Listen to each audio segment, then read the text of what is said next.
Pernah tak kau buka Grab, tengok harga terus terfikir, weh, pergi kedai mamak je kot, tapi harga macam nak fly pergi Dubai. Semua orang pernah rasa benda tu, termasuk aku. Tapi lepas bila kau cuba InDrive apps, terus rasa macam, biar betul, murah semacam. Dan kalau tak cukup murah, kau boleh je turunkan lagi harga. So apa sebenarnya yang buat InDrive ni jauh lagi murah? Jom kita start daripada awal. InDrive dulu dikenali sebagai InDriver. Bermula di Yakutsk, Russia pada tahun 2012.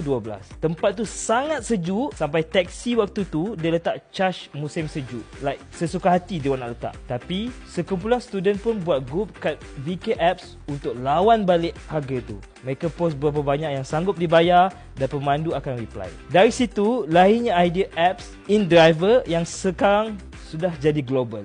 Sekarang InDrive dah meletup satu dunia, lebih 888 bandar dalam 48 negara. Tahun 2021, InDrive masuk Malaysia dengan kelulusan penuh oleh Kementerian Pengangkutan dan EPAD.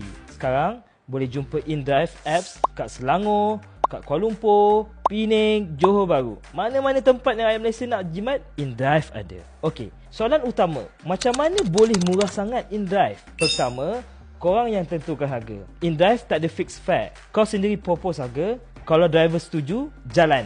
Kalau dia tak setuju, dia akan boleh counter offer balik harga tu. Macam kau pergi pasar malam, kau tawar-menawar, macam tu harga dia. Kedua, tak ada surge pricing. Tiada istilah tiba-tiba harga naik RM38 sebab hujan sikit. InDrive tak main dynamic pricing. Harga tetap sebab semuanya guna sistem peer-to-peer. Tak kira cuaca, tak kira waktu, sebab harga ikut rundingan, bukan sistem. Yang ketiga, commission sangat rendah. InDrive cuma ambil dalam 5 ke 10% commission fee saja, berbanding dengan Grab yang ambil 20% atau lebih daripada 20%. Jadi, walaupun korang bayar murah sikit, driver still happy sebab tak banyak potong. Dua-dua untung bro. Yang keempat, tiada charge tersembunyi. Harga yang korang set, itulah harga yang korang bayar. Tak ada tiba-tiba muncul charge platform fee ataupun peak hour fee atau charge sebab muka kau terlalu handsome. Semuanya adalah transparent dalam InDriver apps. Yang kelima, pemandu bebas. Driver InDrive tak kena penalti kalau tolak any job. Diorang pilih yang sesuai dengan diorang.